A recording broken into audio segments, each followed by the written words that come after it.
Indonesia, bangsa dan negara, rumah ideologi Pancasila. Bismillahirrahmanirrahim. Pemirsa tercinta yang dirahmati Allah, Tuhan yang Maha Esa, bersua kembali di kanal Hikmatologi, monolog sederhana, mengajak diri kita masing-masing berpikir, kian melembut, cerdas, dewasakan hati nurani.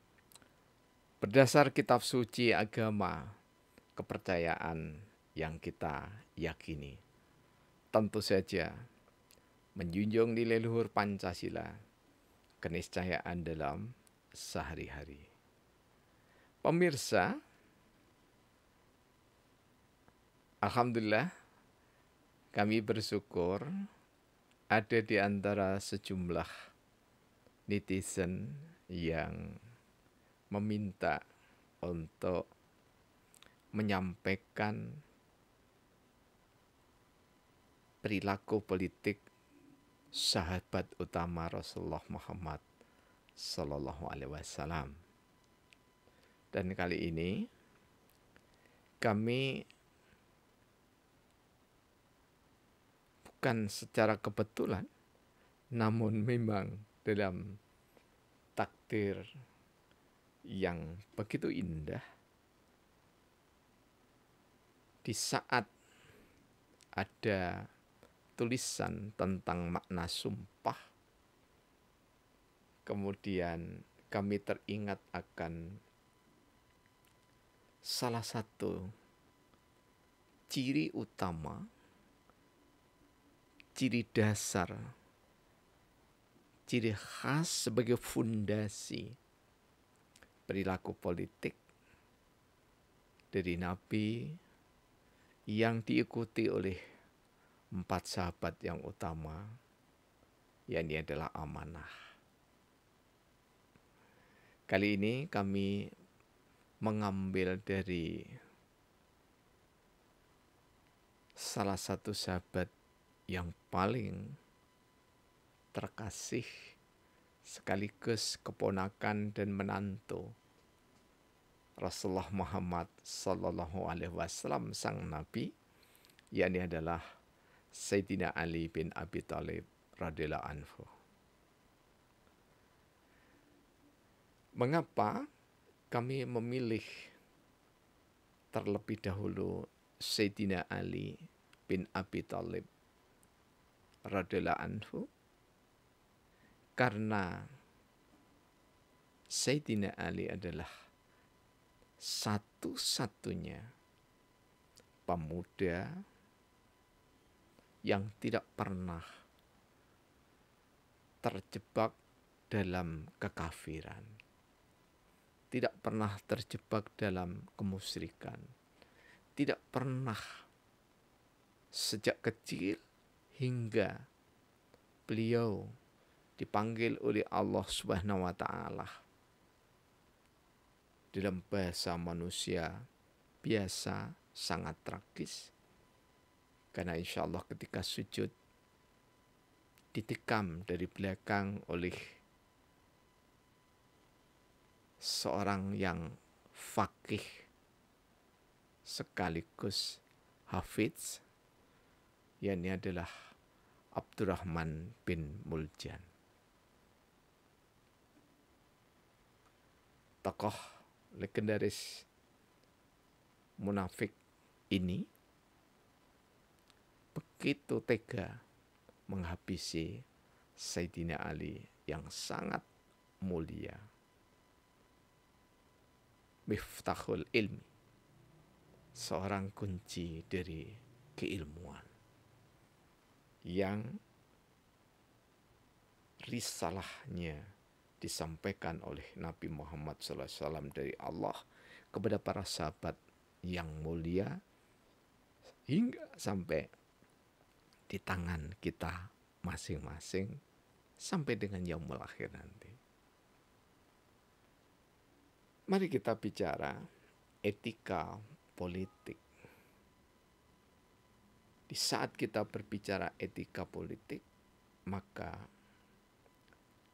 pasti mukminin dan mukminat teringat akan satu sabda Rasulullah Muhammad sallallahu alaihi wasallam.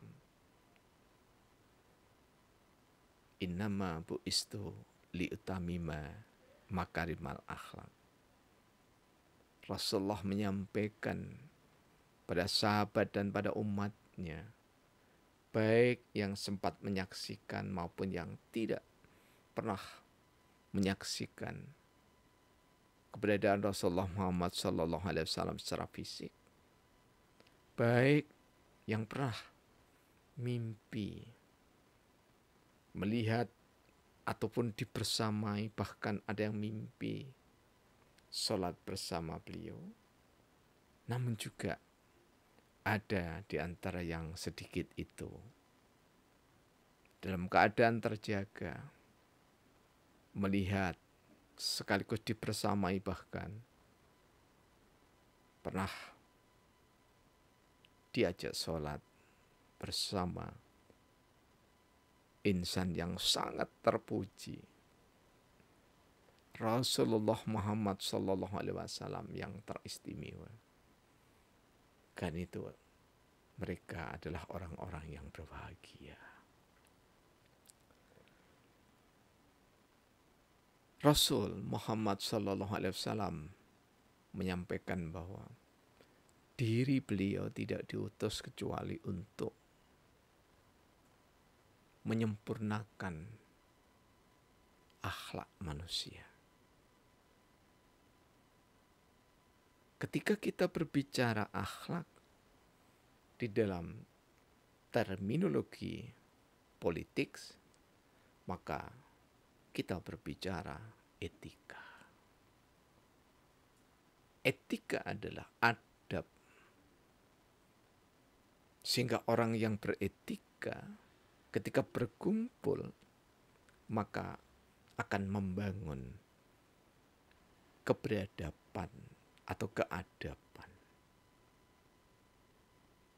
yakni adalah sikap, pola, perilaku, daya tanggap dan daya tangkal yang didasarkan pada nilai-nilai normatif yang ada di dalam syariat maupun as-sunnah, termasuk di dalamnya adalah yang ada di dalam adat istiadat atau tradisi budaya yang tidak bertentangan dengan syariat maupun sunnah.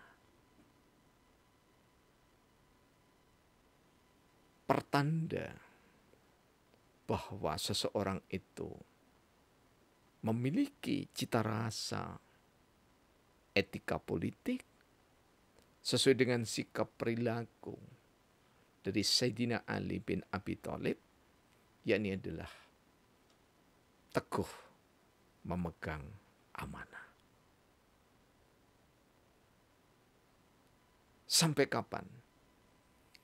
Sampai waktunya tiba, Allah mengambil amanah itu. Ketika Rasulullah Muhammad sallallahu alaihi wasallam dipanggil oleh Allah, setidaknya ada dua pendapat ulama secara garis besar, bahwa ada riwayat yang mengatakan yang paling berhak meneruskan kepemimpinan di tengah umat Islam ketika itu adalah Sayyidina Ali bin Abi Thalib radhiyallahu anhu. Namun riwayat yang lain mengatakan bahwa yang ditunjuk atas dasar musyawarah untuk mencapai mufakat adalah Sayyidina Abu Bakar As-Siddiq radhiyallahu anhu. Jika kita mencoba berdiri secara adil dan bijaksana, maka penunjukan Abu Bakar As-Siddiq sebagai khalifah, jika kita lihat dari pola etika di dalam sholat, tentu mudah kita terima. Karena kita berprasangka baik bahwa di antara 4 sahabat itu masing-masing punya keistimewaan. Dan keistimewaannya itu setara. Kecuali Sayyidina Ali bin Abi Thalib radhiyallahu anhu yang tidak pernah di sepanjang usianya mensekutukan Allah. Dan lebih dari itu, ketika orang lain belum beriman kepada Allah, maka istri beliau tercinta Sayyidah Ummul Mukminin Khadijah radhiyallahu anha hanya dibersamai Sayyidina Ali bin Abi Thalib radhiyallahu anhu. Kebersamaan dalam keseharian antara Rasulullah Muhammad SAW dengan Sayyidina Ali bin Abi Thalib radhiyallahu anhu mengukir jiwa seorang Ali ketika menjadi pemimpin betul-betul amanah. Amanah tidak saja sewaktu beliau menjadi pemimpin, tetapi amanah itu dipegang ketika membersamai 3 sahabat yang mendahulinya, Abu Bakar As-Siddiq radhiyallahu an, kemudian Sayyidina Umar bin Khattab radhiyallahu an, dan Sayyidina Utsman bin Affan radhiyallahu anhu. Ketiga sahabat ini, karena Sayyidina Ali seorang yang sangat faqih, sangat beriman, begitu besar, teramat sangat cintanya kepada Allah dan Rasulullah Muhammad SAW. Waladina asaddu hubbalillah. Jadi cintanya demikian sangat mendalam kepada Allah, otomatis kepada Rasulullah Muhammad SAW. Kemudian begitu sangat menghormati, mencintai para sahabat yang lainnya. Maka Sayyidina Ali memegang amanah dengan teguh. Sumpah yang ada di dalam iftitah, inna sholati wa nusuki wa mahyaya wa mamati lillahi rabbil alamin, diwujudkan dalam etika politik.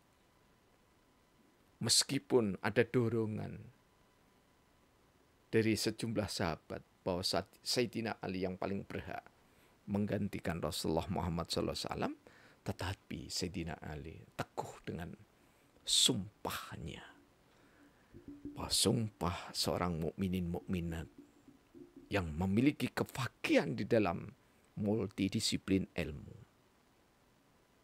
sumpahnya tidak pernah luntur karena dorongan syahwat kuasa.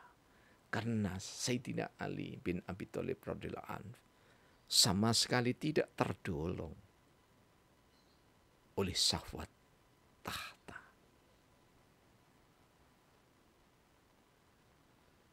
Jadi ketika Sayyidina Ali menerima amanah menjadi penyerta dari khalifah yang ketiga-tiganya, maka Sayyidina Ali amanah memikul beban untuk bersama-sama meneladani dengan sikap perilaku terpuji kepada para pengikutnya, pada umatnya. Amanah itu benar-benar dipegang teguh Sehingga wujud sumpah dari Sayyidina Abu Bakar As-Siddiq radhiyallahu anhu ketika Abu Bakar menyampaikan pidato pertamanya setelah dibaiat menjadi khalifah, beliau bertutur, jika nanti kalian mendapati kesalahan dariku sebagai khalifah, ingatkanlah dengan pedangmu, dengan pedang kalian. Jangan segan-segan. Amanah ini dipegang oleh Sayyidina Ali bin Abi Thalib, termasuk 2 sahabat yang lainnya ketika itu. Dan amanah itu adalah semacam sumpah. Jadi sumpahnya sahabat yang satu itu adalah menjadi sumpah bagi sahabat yang lainnya. Ketika kita ijawantahkan dalam etika politik postmodern, era kesejahteraan, menjadi niscaya, menjadi fardu ain, menjadi kewajiban mutlak bahwa setiap orang yang bersumpah, 2 tahun bersumpah, 3 tahun bersumpah, 5 tahun bersumpah, atau 7 tahun bersumpah, maka sumpahnya itu harus ditepati sampai dengan etika birokrasi sumpah itu menutupnya. Kecuali jika telah jadi pelanggaran atas sumpah itu ataupun meninggal dunia sebelum waktu sumpah jabatan itu tiba. Secara sederhana bisa kita katakan, ketika kita membaca perilaku, sikap politik dari Sayyidina Ali bin Abi Thalib radhiyallahu anhu, maka jika manusia yang dianugerahi oleh Allah takhta memimpin di level manapun, maka ketika disumpah, apalagi dengan kitab suci, peganglah sumpah itu erat-erat. Jangan sampai dilepas karena ada tawaran jabatan yang lebih seksi, yang lebih menggemaskan, bahasa harian yang lebih basah, bukan karena air. Pemirsa yang dirahmati oleh Allah, hanya memegang amanah sumpah seorang sahabat Nabi, menghargai dengan tulus hati sampai dengan masing-masing khalifah itu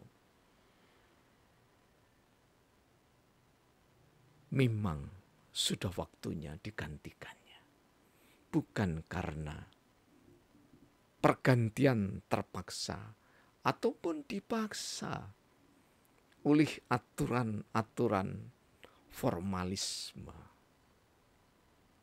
Dalam bahasa yuridis, formalisme adalah aturan sengaja dibuat untuk dilanggar.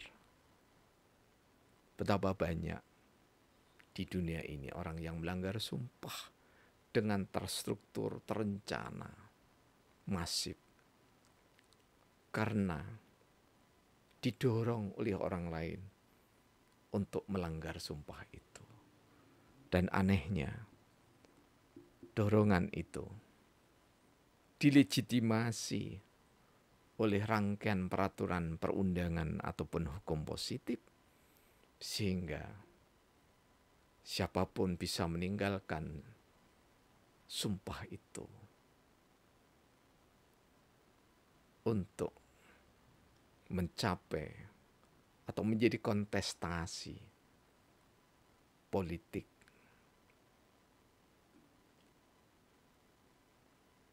di tahta yang berbeda. Bahkan tidak jarang di tahta yang lebih atas rela mundur demi tahta yang ada di bawah.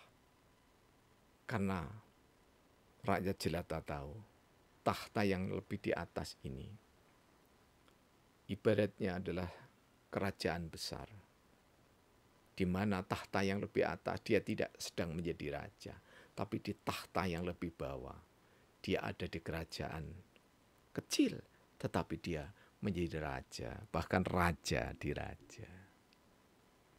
Semoga ke depan peraturan perundang-undangan kita, ketetapan Majelis Permusyawaratan Rakyat Republik Indonesia, ataupun boleh jadi peraturan pemerintah pengganti undang-undang, tidak membatalkan sumpah dari seorang hamba yang berketuhanan yang Maha Esa.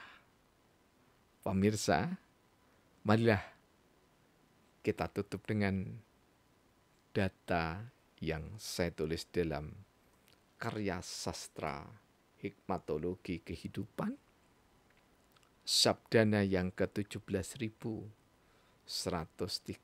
bagian pertama. Makna sumpah.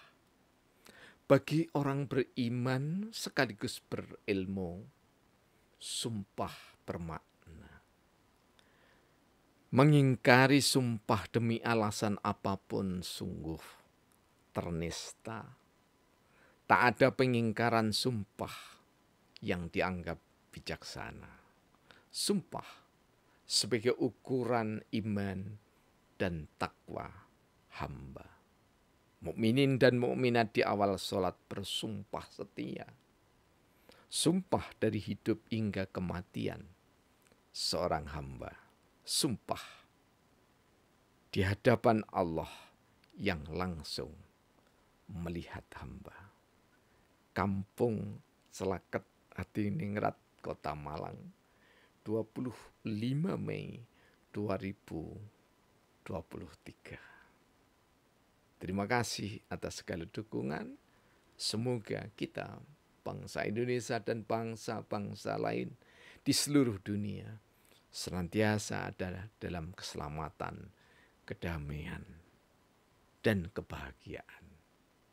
Karena keadilan dan kebijaksanaan mewarnai kehidupan sehari-hari insan. Terima kasih. Alhamdulillahirabbil alamin. Yang